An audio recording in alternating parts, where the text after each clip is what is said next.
भारतीय जनता पार्टीचा, भारतीय जनता पार्टीचा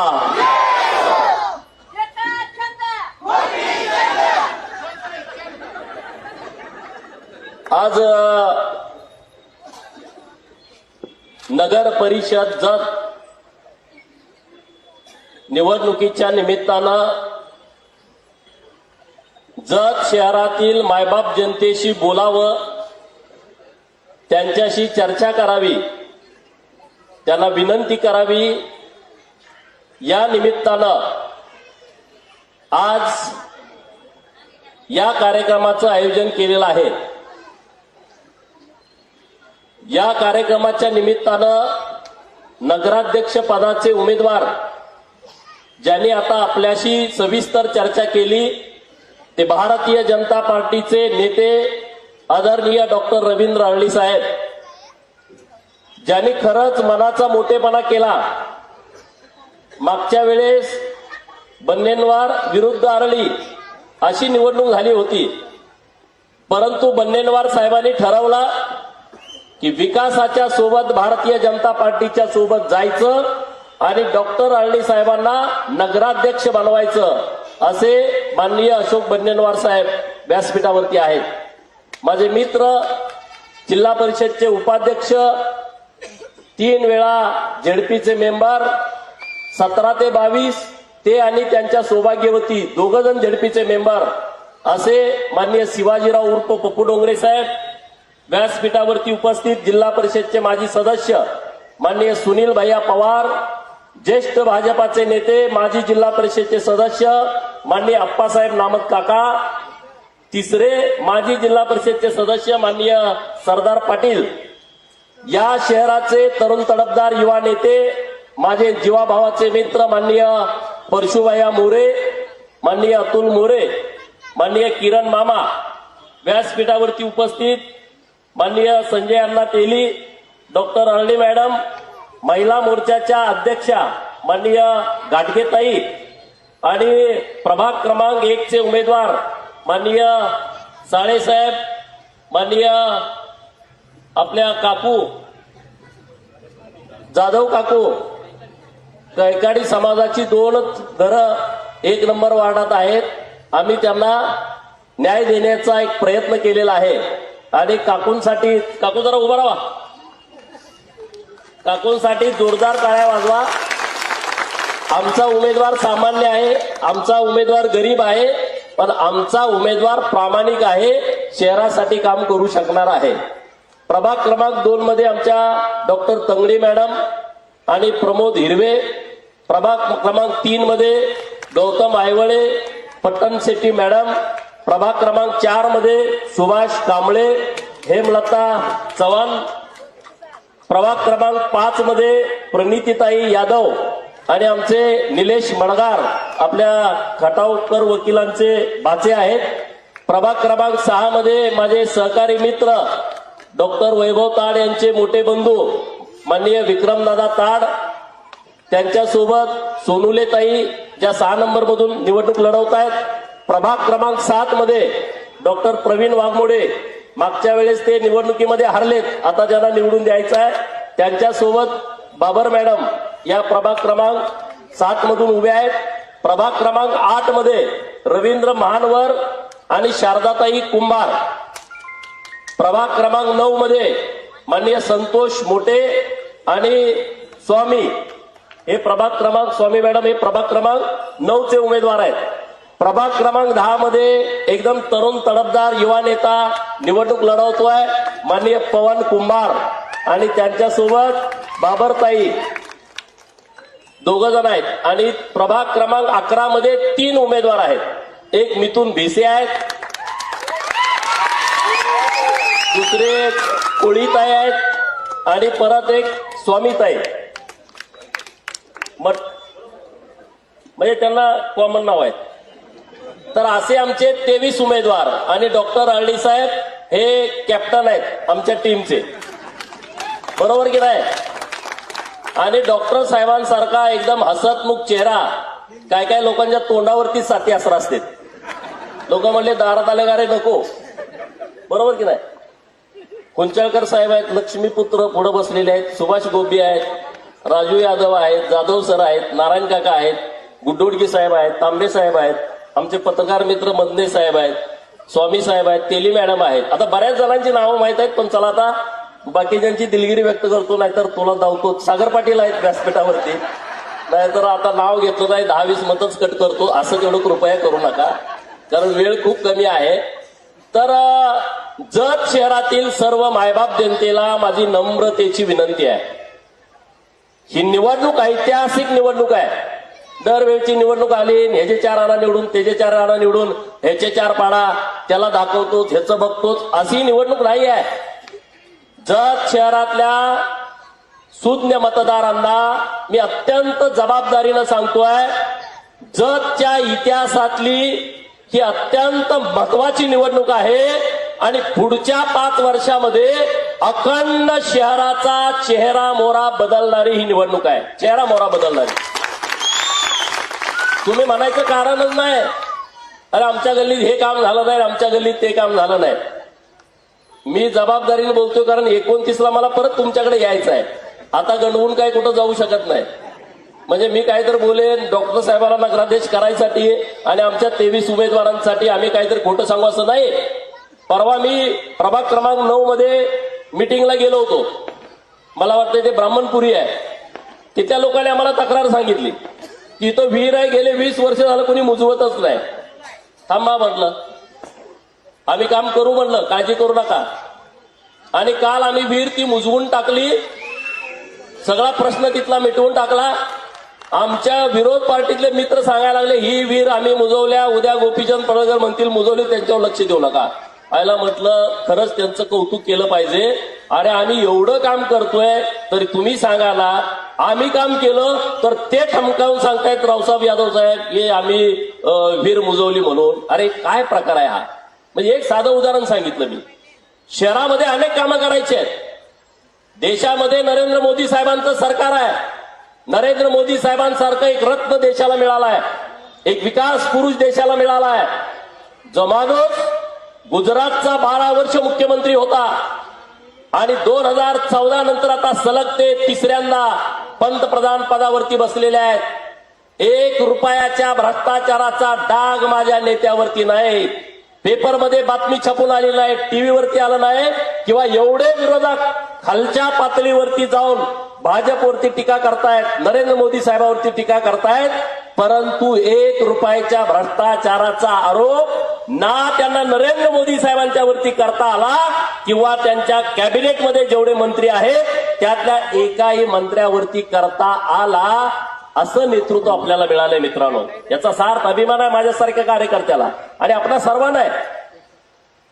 एवढ्या वर्षामध्ये 2002 ते 2025 संपतंय आता पुढच्या महिन्यामध्ये, एकही सुट्टी नरेंद्र मोदी साहेबांनी घेतली नाही, एकही सुट्टी घेतली नाही. देवेंद्र फडणवीस साहेब त्याच पद्धतीनं काम करतायत. 14ला मुख्यमंत्री झाले, 14 पासून आता 2025 पर्यंत त्यांनी एक सुट्टी घेतली नाही. आपल्यासाठी त्यांनी वाहून घेतलेला आहे, लोकांच्यासाठी. आज माझ्या लाडक्या बहिणी इथं आहेत. लाडक्या बहिणींच्यासाठी आज सरकारनं खूप मोठी योजना आणली. विरोधकांनी टीका केली की योजना फसवी आहे, योजना करू नका, तुम्ही राज्य खड्ड्यात घालणार आहे, अशा पद्धतीचं आरोप केलं. एका बाजूला म्हणायचं न्याय द्या आणि दुसऱ्या बाजूला दिला की परत चुकीच्या पद्धतीनं स्टेटमेंट करायची. परत म्हणले की विधानसभा होईपर्यंतच ही योजना आहे. आज 1 वर्ष 23 तारखेला पूर्ण झाला. या योजना कायम चालू होणार नाही देवेंद्र फडणवीस साहेबांच्या नेतृत्वामध्ये. हे मी लाडक्या बहिणींना इथं अत्यंत जबाबदारीनं सांगतोय. तेव्हा टीका पण झाली, अरे 1,500 काय होतंय. सुप्रियाताईंनी टीका केली शरद पवारांच्या लेखीनं की 1,500 रुपये काय होतंय.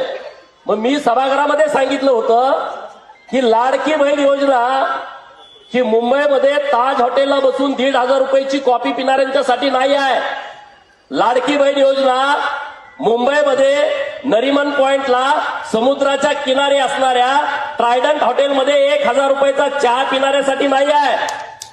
ही लाडकी बहीण योजना 2 लाखाचा गॉगल लावणाऱ्या मुंबईमधल्या दिदीसाठी ताईसाठी ही योजना नाही आहे. पायामध्ये 1.5 लाखाचा 2 लाखाचा सँडल घालणाऱ्या ताईसाठी ही योजना नाही आहे. काखेमध्ये 70,000ची 80,000ची 2 लाखाची पर्स घेऊन फिरणाऱ्या ताईसाठी ही लाडकी बहीण योजना नाही आहे.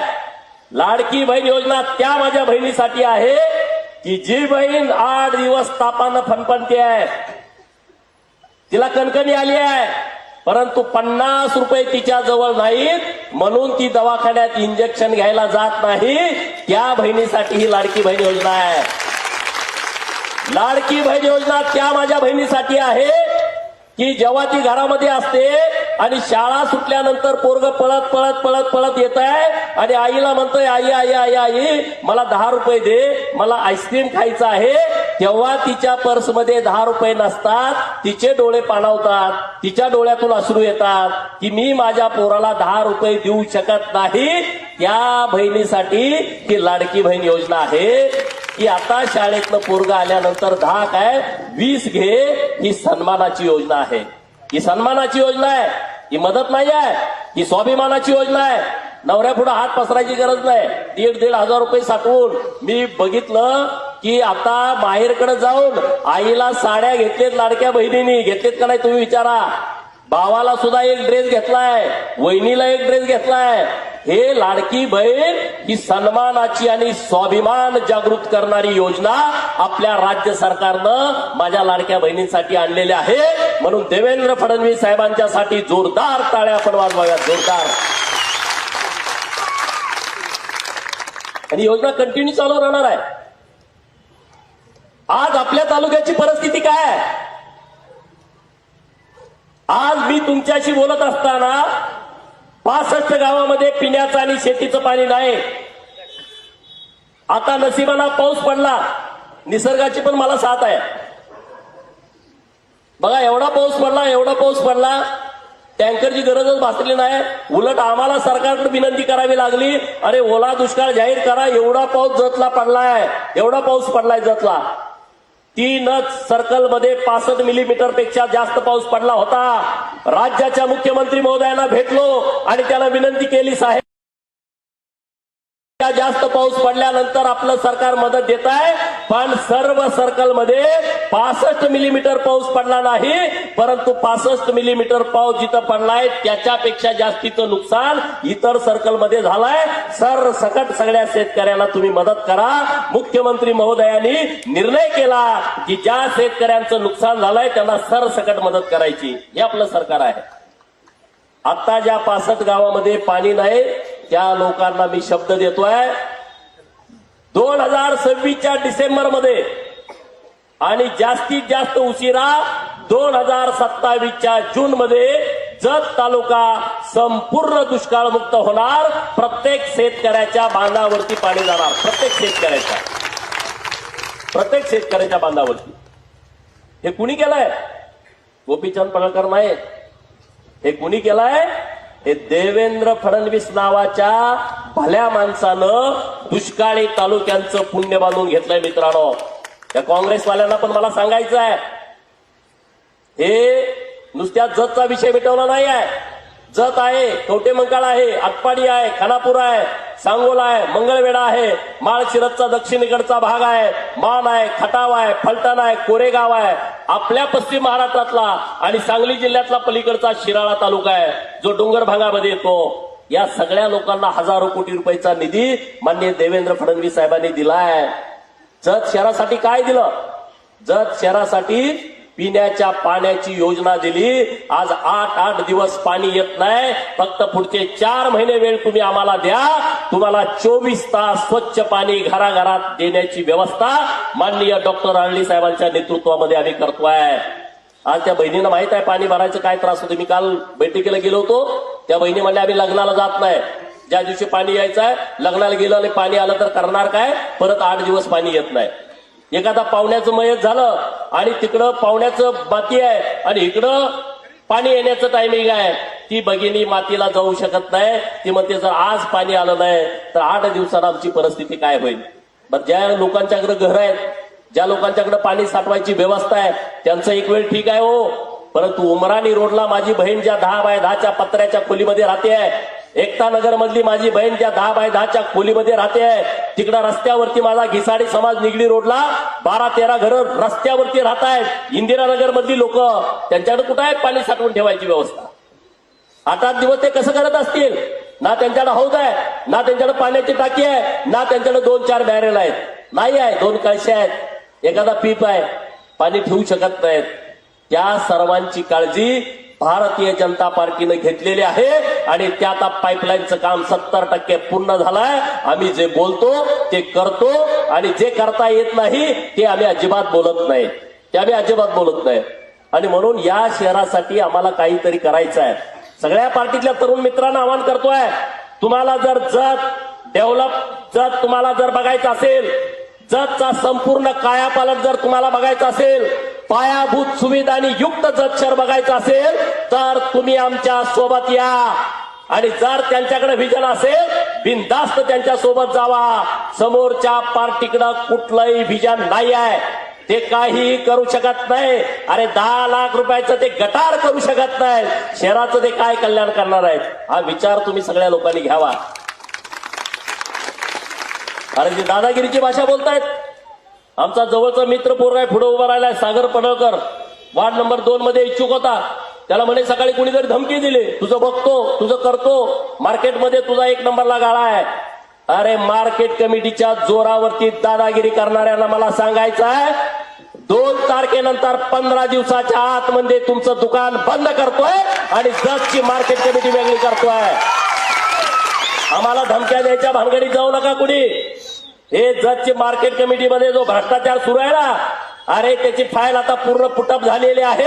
पदम मंडळाची फक्त बैठक बाकी आहे. मंत्री महोदयांना वेळ नव्हता म्हणून तुम्ही वाचलाय, नाहीतर आचारसंहितेच्या पूर्वीच इथं प्रशासक येत होता. पण मी आज तुम्हाला जाहीर शब्द देतो, 8 तारखेला अधिवेशन चालू होतंय नागपूरला. मी अधिवेशनामध्ये आहे, मला दुसरं काम काय नाही. सगळ्या फायला फिरवून घेतो, मीटिंग घेतो आणि तुमचा बाजार उठवतो. तुम्ही धमक्या देता का लोकांना? तिथं चांगला प्रशासक आणतो आणि तुम्हाला मी विश्वास देतो की जतची मार्केट कमिटी नंबर 1 पश्चिम महाराष्ट्रामध्ये पुढच्या 5 वर्षामध्ये असणार आहे. नंबर 1. अरे कर्नाटक बॉर्डरवरचं आपलं गाव आहे. पहिला मार्केट कमिटी कसली असली पाहिजे? कोंबडी कापून खायचे धंदे करता, अंडी खायचं सोडून, आणि तुम्ही आम्हाला तत्व शिकवता. ही मार्केट कमिटी प्रशासक बसल्याच्या नंतर आमचं एक स्वप्न आहे, या जतमध्ये घोडे बाजार आम्हाला भरवायचा आहे. महाराष्ट्रामध्ये जे नामांकित घोड्यांचे बाजार होतात ना, सारंगखेड्याला, इंदापूरला, हे जे माळशिरसला, अकलूजला, जो तिकडं खंडोबाची यात्रा भरते, तिथं जो घोड्याचा मोठा बाजार भरतो, मी तुम्हाला शब्द देतो, मी मागच घोड्यांच्या व्यापाऱ्यांशी आमच्या मित्रमंडळींना बोलायला लावलं होतं आणि त्यांना तयार पण केलं होतं. पण निर्णय व्हायला उशीर झाला. आता निर्णय झाल्याच्या नंतर पुढचा घोडे बाजार हा आपल्या जतमध्ये भरवला जाईल. जतमध्ये भरायची व्यवस्था करतो. सगळ्यांना बघू द्या जत कसं आहे आणि त्यांना चांगल्या सुविधा आम्ही देतो, चांगल्या सुविधा देतो. आता आम्ही आज तुम्हाला बोलवलंय कशासाठी? आम्हाला एक प्रेझेंटेशन द्यायचं आहे. आम्ही काही मुद्दे यामध्ये घेतलेत. सगळे मुद्दे आम्हाला घेता आले नाहीत वेळेच्या अभावी. यामध्ये स्मशानभूमी जी सातारा रोडची आहे त्यामध्ये आम्हाला दाखवता आली नाही, पण त्याचं डेव्हलपमेंट आम्ही करणार आहोत. आज अंतर्गत रस्त्याच्या बाबतीमध्ये 150 कोटीचा आराखडा केला आहे. कुठली गल्ली बोळामध्ये कॉन्क्रीट पडलं नाही, विस्तारित भागामध्ये कॉन्क्रीट पडलं नाही, असं अजिबात होणार नाही. प्रभाग क्रमांक 10 सगळी नवीन लोक राहायला आलेत. प्रभाग क्रमांक 8चा पलीकडचा भाग, प्रभाग क्रमांक 7च्या वाड्या वस्त्या, प्रभाग क्रमांक 6च्या वाड्या वस्त्या, प्रभाग क्रमांक 1 मधला पलीकडचा भाग, प्रभाग क्रमांक 2 मधला भाग आणि प्रभाग क्रमांक 11चा पलीकडचा भाग, या सगळ्या ठिकाणी कॉन्क्रीट रस्ते देण्यासाठीचा आराखडा आम्ही तयार केला आहे. जास्तीचं मी बोलत नाही, आणखी आपल्या सभा होणार आहे. पण तुम्हाला माझी विनंती आहे, तुम्ही आज जे काम हातात घेतलंय ते काम जतसाठी अत्यंत महत्वाचं आहे. ही राजकीय विषय नाही आहे हा. मित्रांनो, अनेक विषय आम्ही केलेले आहेत. आता किरण मामांनी चिठ्ठी दिली, तुम्ही मला आमदार केल्यानंतर आम्ही गप्प बसलो नाही. जतला माझ्या काय येतंय याच्यासाठी आम्ही रात्रंदिवस मेहनत करतोय. काय तरी नवीन आपल्याला आलं पाहिजे. MH15 आहे, त्याचं एक उदाहरण आहे. कधी ते चालू होऊ शकतं. आता तुम्हाला सगळं बघितलंय, सगळी यंत्रणा लागलेली आहे. तुम्ही आता गाड्या बुक करा. MH59 ही जतची नवी ओळख आहे महाराष्ट्रात कुठेही गेला तर. आज जत शहरामध्ये एक बस स्टँड आहे, डेपो आहे. उमदीसाठी नवीन बस स्टँड आम्ही प्रस्तावित केलाय, बस डेपो प्रस्तावित केलाय. आणि संजय अण्णांना मी मगाशीच बघितलं, बहुतेक उमदीचं बस डेपो हा मंजूर झालेला आहे. पत्र मला आज किंवा उद्या मिळेल, रात्री मंजूर झालाय तो. नव्यानं काहीतरी करायची आमची संकल्पना आहे. आणि लोक म्हणतात जत दुष्काळ भूमी आहे. अरे 2 वर्षानंतर जतला दुष्काळ भूमी म्हणण्याची महाराष्ट्रामध्ये कुणाची हिंमत होणार नाही. जत ही दुष्काळ भूमी नाही, जत ही देवभूमी आहे, देवभूमी आहे. जत मध्ये जेवढी मंदिरं आहेत, मला वाटते देशात कुठंच नसतील एका तालुक्यामध्ये एवढी मंदिरं की जिथं लाखो लोक येत आहेत. लाखो लोक येणारा मंदिराचं ठिकाण जत एवढं कुठं नाही. उदाहरणार्थ यल्लामा देवी जत, अंबामाता जत, बिळूरचा काळ भैरव, उमराणीची जन्मस्थान धानमादेवी, तिकडं लक्ष्मीचं मंदिर आपल्या खलाटीला, ब्रह्मनाथाचं मंदिर आपल्या डोरलीला, नंतर इकडं कुंभारीला गेल्यानंतर सिद्धनाथाचं मंदिर, त्याच्या पुढे कोसारीत गेल्याच्या नंतर दुर्गामातेचं मंदिर, बेवनूरला गेल्याच्या नंतर मसोबाचं मंदिर, तिथून इकडं बनाळीला आला तर बनशंकरी माता इतकी प्रसिद्ध आहे. तीर्थक्षेत्र ब मध्ये आता आपण समावेश केलाय. बिसन सिद्धेश्वर आपल्या अचकनहल्ली रोडचा, तिथून खाली गेल्यानंतर कोळगिरीचा भैरवनाथाचं मंदिर जे डोंगरामध्ये आहे, झाडीमध्ये आहे. वळसंग मध्ये तर 3 पवित्र मंदिर आहेत. संघ तीर्थ आहे, तिथं करीब्रह्म आहे, तिथं केंचरायाचं मंदिर आहे. नंतर मडीसिद्धाचं मंदिर आपल्या सेड्याला आहे. तिथून पुढे गेल्याच्या नंतर आपलं सोन्याला विठ्ठलाचं मंदिर आहे, प्रसिद्ध मंदिर आहे. महाराष्ट्रातल्या आणि कर्नाटकाचं पारधी समाजाचं देवीचं मंदिर आपल्या मेंढीगिरीला आहे, मरगुबाईचं. अख्खा कर्नाटक आणि महाराष्ट्रातला पारधी समाज तिथं येतो. आपल्या गुड्डापूरची धानमादेवी, कर्नाटक महाराष्ट्रातील लाखो लोक. मागच्या 4-5 दिवसापूर्वी यात्रा झाली. अरे डोळे दिपून जातील, असली मोठी यात्रा आपल्या गुड्डापूरला भरती आहे. परंतु कधी यांना निधी देता आला नव्हता. आम्ही 5 कोटी रुपयाचा निधी दिलाय, काम पूर्ण झालंय. नंतर संघची लायवा देवी, कागनरीची लायवा देवी, नंतर आमचा कुलाळवाडीचा म्हातारबा देव, खंडोबा देव कुलाळवाडीचा, किती मोठी यात्रा भरते. उमदीचं मलकार सिद्धाचं मंदिर, बेळोणगीचं मलकार सिद्धाचं मंदिर, नंतर अलमप्रभूचं मंदिर बालगावाचं आहे. कोणत्यो माता आपल्या कोणत्यो बोबलातला आहे. तिकडं आपल्या भिवरगीला बेळण सिद्धाचं मंदिर आहे. इतकी पवित्र मंदिर आहेत. मोठेवाडीच्या मरगुबाईचं मंदिर मोठेवाडीच्या फॉरेस्ट मध्ये आहे, परंतु त्यांना पैसा मिळाला नाही. आम्ही पैसा देतो ना. पांढरेवाडीचं मरगुबाईचं मंदिर, हे जे मंदिर आहेत. इकडं आपल्या मुचंडीचं दर्याबाचं मंदिर, मुचंडीचं रामतीर्थाचं मंदिर, कितीतरी मंदिर आहेत. 33च्या वर मंदिर आहेत. आराखड्याचं काम सुरू आहे. मी तुम्हाला 8-15 दिवसांमध्ये त्याचा प्रेझेंटेशन देतोय आणि सरकारकडे मागणी करतोय, माझ्या जतला देवभूमी म्हणून सरकारनं अधिकृत जाहीर करावं. आणि देवांची भूमी आहे. एवढं मोठं पावित्र्य इथं आहे. शेटीताई म्हणून आपल्या सोरडीचं मंदिर आहे. तिथं मला मातंग समाजाचे आमचे सहकारी भेटले, ते पुजारी आहेत तिथले. एवढी मोठी मंदिरं, 1 रुपयाचा फंड तुम्हाला देता आला नाही. तुम्ही फक्त गोपीचंदला शिव्या देताय, दुसरं काय करताय? तुमच्या प्रचाराचा मुद्दा काय? गोपीचंद असा बोलतोय, गोपीचंद तसा बोलतोय, गोपीचंद असभ्य आहे, गोपीचंद वाचाळवीर आहे. अरे तुम्हाला अक्कल आहेत का रे? हा, इथलं बोला ना, कामाचं बोला ना. गटारीमध्ये घाण साचल्या, त्याचं काय करायचं ते सांगा. पाणी 8-8 दिवस येत नाही, त्याचं काय करायचं सांगा. इथं आमच्या एकता नगरमध्ये आम्ही तिथल्या महिलांच्यासाठी शौचालय मंजूर करून दिलंय, तुम्ही तिथं काम करू देत नाही ते सांगा. तिथं आता एवढ्या गर्दीचं ठिकाण आहे, माझ्या बहिणींनी शौचालयासाठी जायचं कुठं हे सांगा. तिथं एसटी स्टँडमध्ये बसायला जागा नाही, तिथं माझ्या बहिणी तिथं बसतायत, रात्री अपरात्री बसतायत, त्यांच्या सुरक्षेचं काय हे बोला ना. तिकडे लिंगायत समाजाची स्मशानभूमी आहे उमराणी रोडला. अरे ते पवित्र ठिकाण आहे. आमच्या भावना आहे तिथं, आमच्या आईचं, आमच्या वडिलांचं, आमच्या भावाचं तिथं दफन झालेलं आहे.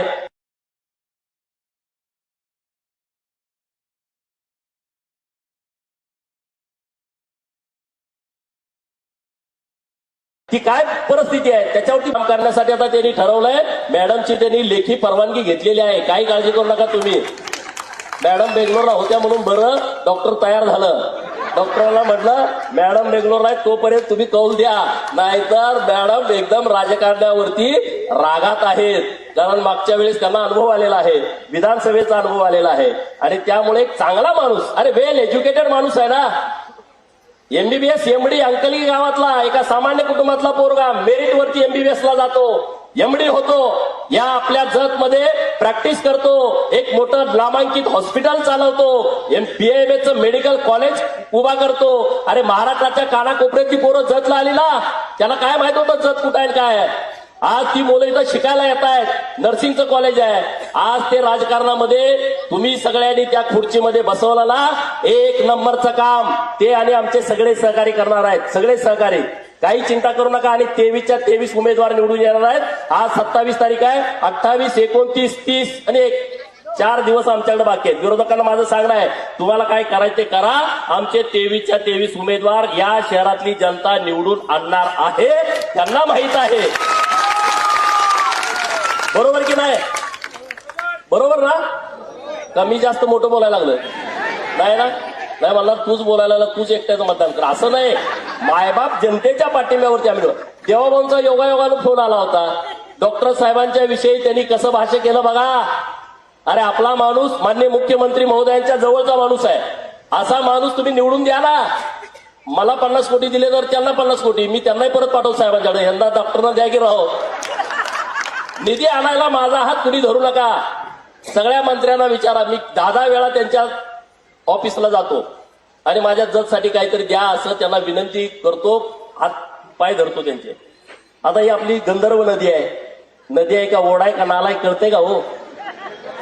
काल मी तिथं प्रभाग 4ची मीटिंग घ्यायला गेल्यानंतर भगिनी भेटल्या. कोण आहेत का इथं? त्या नाल्याच्या बाजूला राहतात, घाण वास मारतय. काय परिस्थिती आहे, कसं राहत असतील? डास मच्छर वास. या आमचा नगराध्यक्ष निवडून ही सगळी नदी याचं सुशोभीकरण तुम्हाला 2 वर्षाच्या आतमध्ये मी करून देतो. सुशोभीकरण पूर्ण. पर्यावरण मंत्री पंकजाताईंच्याकडून निधी आणता येतो त्या विषयाला आणि आम्ही त्याच्या पद्धतीची मागणी केलेली आहे. सांगायचं काय काय इतकं विषय आम्ही केलेले आहेत. आता मी जास्तीचं बोलत नाही. आम्ही एक प्रेझेंटेशन तयार केलंय. या शहरामध्ये डॉक्टर हळडी साहेब आणि आमचे 23 नगरसेवक निवडून आल्याच्या नंतर आम्ही काय करणार आहोत ही एक झलक आहे. एआयच्या माध्यमातून आम्ही तयार केलंय. काय काय बिल्डिंग तुम्हाला वेगळ्या दिसतील, परंतु काय आमची संकल्पना आहे. नाही तुम्ही परत विरोधक म्हणाल ही बिल्डिंग 10 मजली कुठं आली जतमध्ये. त्यांना काय ते परत बारीक बघत असणार, हे काय ते काय ठीक आहे. आमचा हेतू समजावून घ्या की 2 विषय आम्ही इथं मांडणी करतोय. नगराध्यक्ष डॉक्टर हळडी साहेब झाल्याच्या नंतर या शहरामध्ये आम्हाला बदल अपेक्षित काय आहेत आणि पुढच्या 5 वर्षामध्ये आम्ही शहरात काय करणार आहोत. हे काही मुद्दे घेतलेत. सगळ्या वार्डातले मुद्दे आले नसतील, रागाला येऊ नका. पण आमच्या वार्डातलं काय आलं नाही तुम्हाला धावतो असं काही करू नका. म्हणजे हे आम्ही फक्त उदाहरण म्हणून तुमच्या समोर आणलंय. प्रत्येक वार्डाला समान न्याय देण्याची आमची भूमिका आहे आणि त्यामुळं तशा पद्धतीचं प्रेझेंटेशन आहे. आणि प्राणी संग्रहालय जे आपलं मंजूर झालंय ते प्रेझेंटेशन अर्ध्या तासाचं आहे. सर्वांनी ते प्रेझेंटेशन बघावं, सर्व लोकांना सांगावं. आवडलं तर आम्हाला नक्की पाठबळ द्या. त्यामध्ये काही चूक असेल तर आम्ही माफी मागतो. तुम्ही आम्हाला तुमचा सल्ला द्या. त्या सल्ल्याचा परत समावेश करून आम्ही पुढे जाऊ. एवढं या निमित्तानं बोलतो. इतक्या संख्येनं तुम्ही आलाय त्याबद्दल आभार. व्यासपीठावरच्या सगळ्या मंडळींना विनंती आहे, त्या बाजूला आपल्याला खुर्च्या ठेवायची व्यवस्था आपण करतोय, तिथं बसावं. इथल्या कुणी खुर्चीवरून उठू नये. या बाजूची जी मंडळी आहे सगळ्यांनी या बाजूला या. सगळेजण पुढे येते तिकडे येते. इकडचे जरा सगळेजण चला पुढं. हनुमान मंदिरच्या पुढचे सगळेजण या बाजूला चला.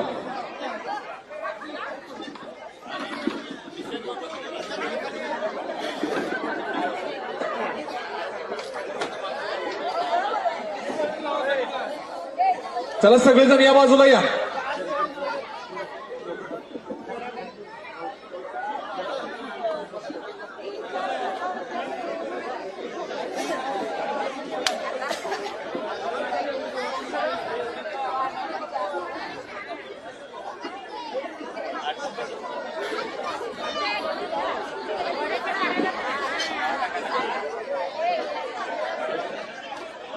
या बाजूने सगळेजण या बाजूला पुढच्या बाजूला या. स्क्रीन दिसेल अशा पद्धतीने उभं राहावं सगळेजण.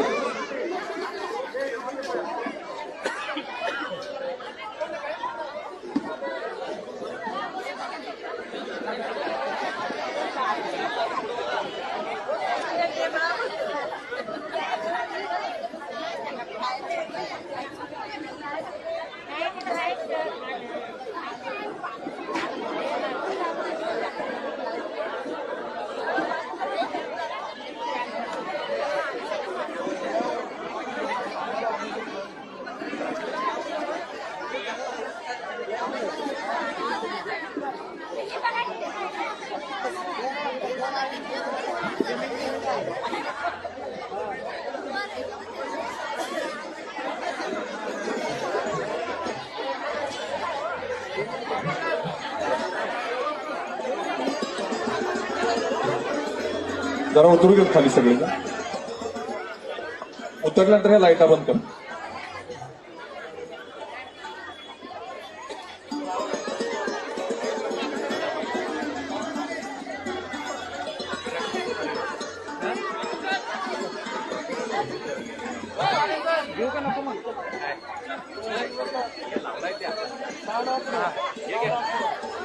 एक मिनिट एकदा खुर्च्या लावा तिथं. खुर्च्या जरा पलीकडे पाठीमागच्या येते त्याला पाठीमागे सरा की जरा तुम्ही तिथं. कमीच पुढे मागं सरा जरा. लाईटी बंद करा.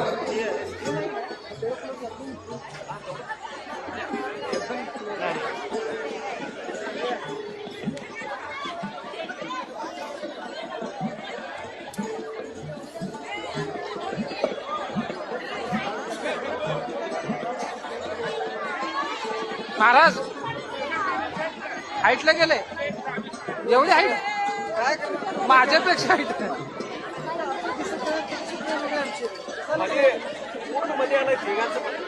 तुम्ही सगळे सेंटरला एक काम करूया ना, इथं अशी एक लाईन लावू की आपण तिघांची सगळ्यांची मीडियाची. हा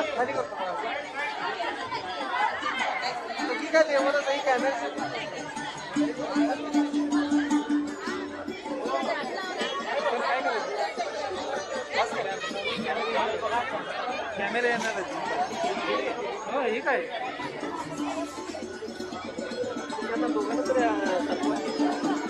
ए दादा एक काम कर, तुम्ही इकडे घ्या. मागे घ्या की. हा बोल ना साहेबरा. हो साहेबरा. हा बोल. हा तेच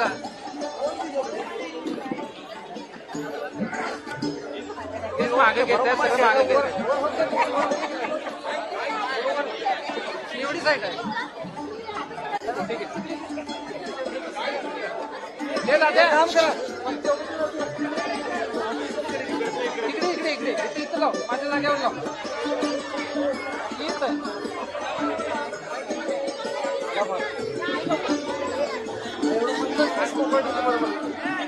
भैया कशाला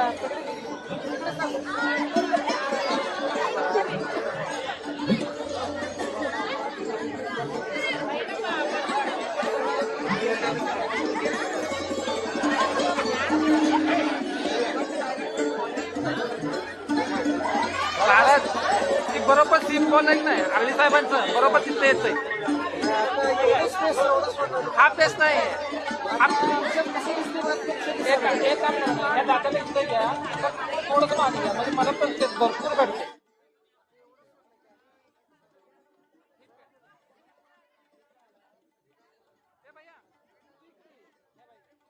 जरा पुढच्या जरा मागच्या बाजूला मागं खुर्ची आहे की घ्या की बाजूला. तसं नाही म्हणत मी. ठीक आहे चला तेवढं करा. मी इकडचं थोडं माझं इकडचं.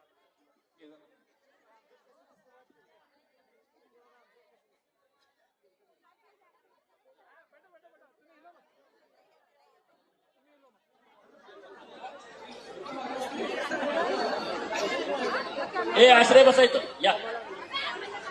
खुर्चीबाहेर बसा. माझ्या लोकांना दिसत त्याला अडचण येणार असेल तर. खाली घे, थोडं खाली घे, खाली घे, थोडं खाली घे. नमस्कार. थोडं खाली घे, हाईट खाली घे, शहरातील हाईट थोडं खाली घे, बंधू हाईट थोडं भगिनींना, खाली घे तुझी.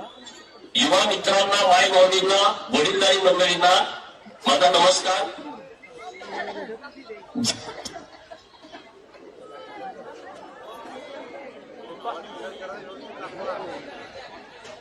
जत नगर परिषदेची निवडणूक लागलेली आहे. 2 डिसेंबरला मतदान आहे. या निवडणुकीला एक वेगळं महत्व आहे. ही निवडणूक ऐतिहासिक होणार आहे. ऐतिहासिक या कारणासाठी होणार आहे, जत शहरातील मायबाप जनतेने भारतीय जनता पार्टीचं संपूर्ण पॅनल निवडून दिलं तर विकासाच्या दृष्टिकोनातून अत्यंत महत्वपूर्ण कामं आम्ही करणार आहोत. यासाठी ही ऐतिहासिक निवडणूक आहे. जत शहराचा संपूर्ण कायापालट करण्याच्या दृष्टिकोनातून पायाभूत सुविधा निर्माण करण्याच्या हेतूनं आम्ही निवडून आल्याच्या नंतर जत शहरासाठी नेमकं काय करणार आहोत याची ब्ल्यूप्रिंट आम्ही तयार केलेली आहे. आणि ती ब्ल्यूप्रिंट, ते व्हिजन आम्ही आपल्या समोर मांडत आहे. मला विश्वास आहे की या शहराच्या विकासाच्या दृष्टिकोनातून केलेला आम्ही आराखडा जनतेला पसंत पडेल आणि तुम्ही सर्वजण डॉक्टर रवींद्र अरणी यांना नगराध्यक्ष म्हणून आणि 11 प्रभागामध्ये 23 भारतीय जनता पार्टीचे उमेदवार आपण मोठ्या फरकाने निवडून द्याल अशी अपेक्षा आहे. जय हिंद, जय महाराष्ट्र. आपल्या देशाचे पंतप्रधान सन्माननीय श्री नरेंद्र मोदीजी यांचे दृढ पाठबळ तसेच महाराष्ट्राचे प्रभावशाली व तडफदार मुख्यमंत्री श्री देवेंद्र फडणवीस साहेब आणि जत शहराचे विकास पुरुष आमदार सन्माननीय गोपीचंद पडळकर साहेब यांच्या अखंड प्रयत्नांमुळे आणि दूरदर्शी संकल्पनांमधून आपल्या जत शहराचा सर्वांगीण विकास वेगाने घडत आहे. आगामी काळात जत शहराच्या विकासाचा कायापलट कसा होईल, शहर कशा प्रकारे आधुनिक व सुंदर रूप धारण करेल, कोणते महत्वाचे बदल येणार आहेत, हे सर्व आपण 3D तंत्रज्ञानाच्या माध्यमातून अनुभवू शकतो. चला तर आमदार साहेबांच्या स्वप्नातील भविष्यातील उज्ज्वल, आधुनिक आणि सुंदर जत शहराची झलक 3D मधून पाहूया. नमस्कार. जत शहरातील सन्माननीय नागरिकांनो, आज आपण 3D आणि AI च्या माध्यमातून जतच्या उज्ज्वल विकास दृष्टीकडे पाहूया.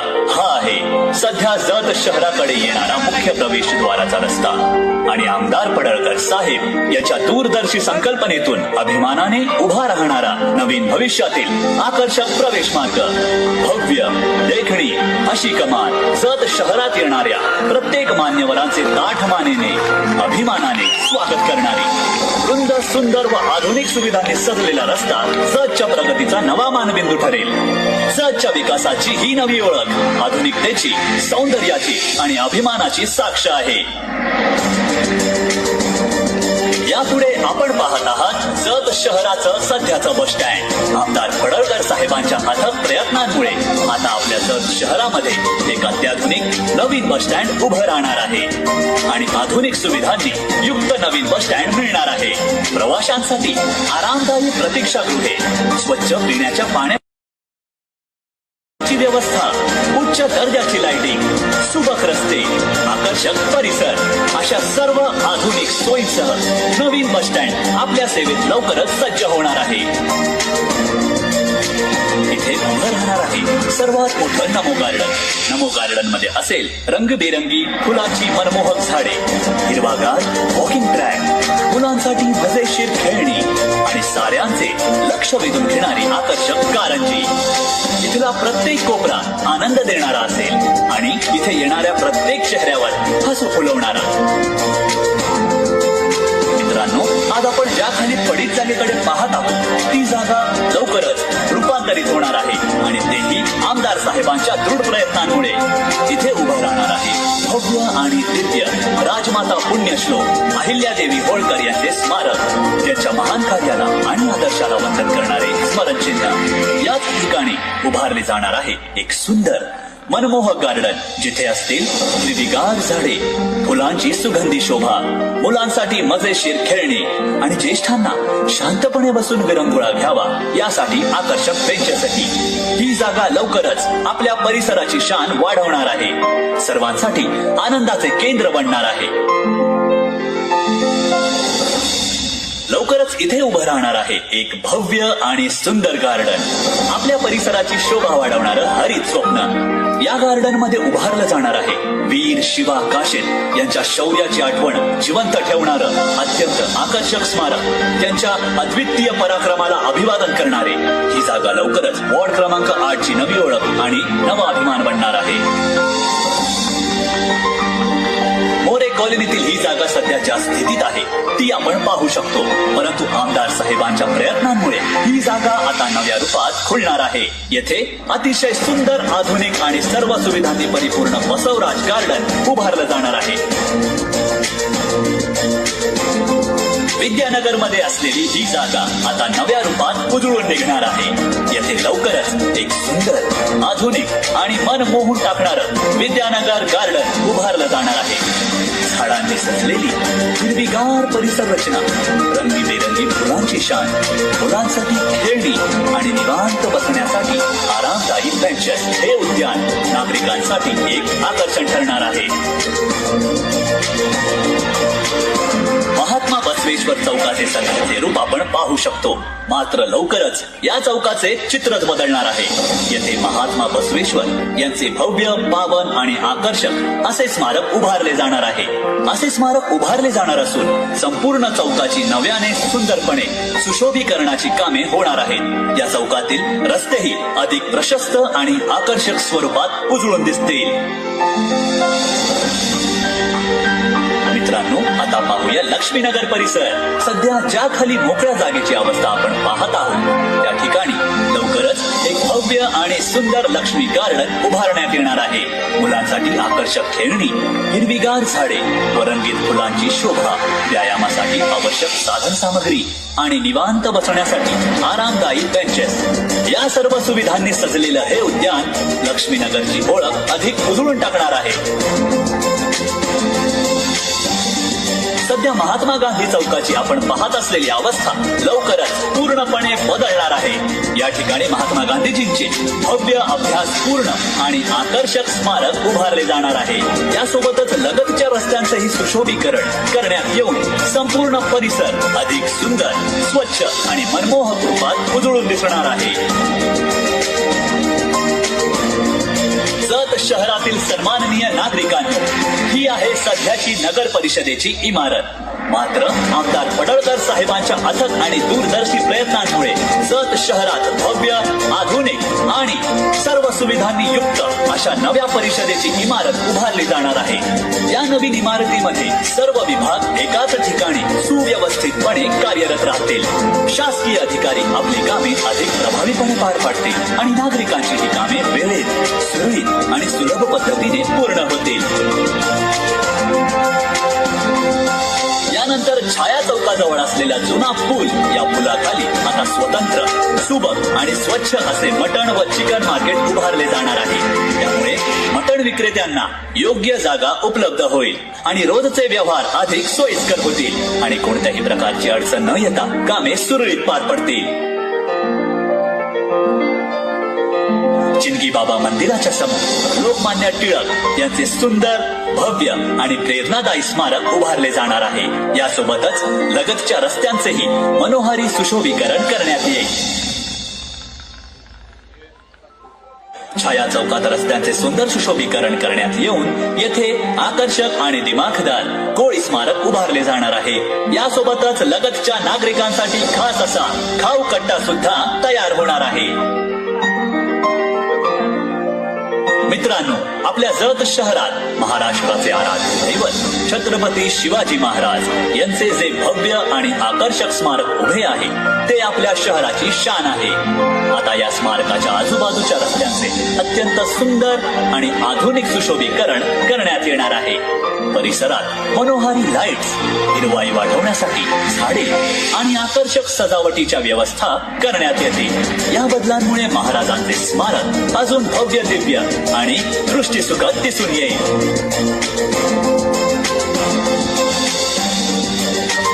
जत शहरातील सभ्य व सुजाण नागरिकांनो, आपल्या महाराष्ट्राला कलेचा एक समृद्ध आणि वैभवशाली असा एक वारसा लाभला आहे. हा वारसा जपणे, वाढवणे आणि पुढील पिढ्यांपर्यंत पोहोचवणे ही आपली सामूहिक जबाबदारी आहे. याच दूरदृष्टीतून आमदार गोपीचंद पडळकर साहेबांनी जत शहरात भव्य, आधुनिक आणि सर्व सुविधा असलेले नाट्यगृह उभारण्याचा संकल्प केला आहे. येथे शहरातील सर्व सांस्कृतिक कार्यक्रम अधिक उत्तम पद्धतीने सादर केले जातील. कलाकारांना त्यांच्या कलेचा सराव, प्रयोग व सादरीकरणासाठी एक सुसज्ज व्यासपीठ मिळेल. कलेचा वारसा जिवंत ठेवण्यासाठी, कलाकारांना संधी देण्यासाठी आणि जतचा सांस्कृतिक दर्जा उंचवण्यासाठी हा ठाम निर्धार हीच आमदार पडळकर साहेबांची दूरदृष्टी. आपण सध्या पाहत आहात ती जत शहरातील पंचायत समितीची विद्यमान इमारत. मात्र लवकरच या ठिकाणी भव्य, सुंदर आणि प्रशस्त अशी नवीन पंचायत समिती उभारली जाणार आहे. या नव्या इमारतीमध्ये नागरिकांसाठी सर्व आवश्यक सुविधा उपलब्ध असतील. विविध विभाग अधिक सुव्यवस्थित पद्धतीने कार्य करतील. अगोदर जे नाट्यगृहाची इमारत तुम्हाला दाखवली